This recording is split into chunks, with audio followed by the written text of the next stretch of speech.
انا شامم ريحه حاجه عفشه. ايه القرف ده؟ بقى دي جازتنا ان احنا اول ما خرجنا قلنا نجيلك انت.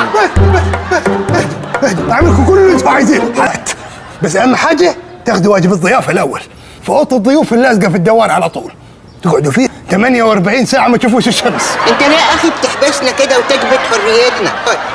هو ده اللي عندي يد ادفنكم مطرح ما انتوا واقفين. مش قلت لكم يا اولاد؟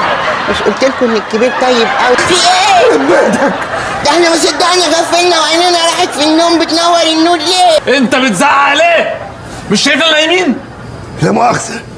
انت بتتريق علينا يا كبير. انت مش عارف ان احنا ايه؟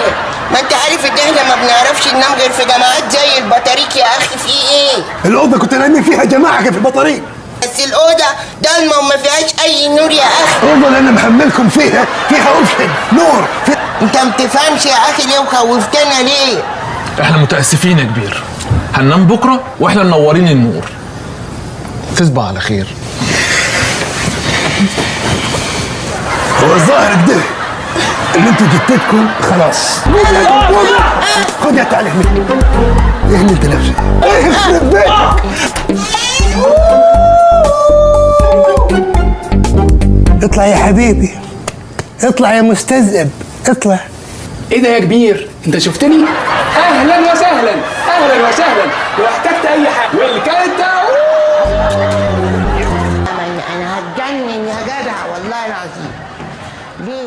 ليه كده يا كبير يا اخي؟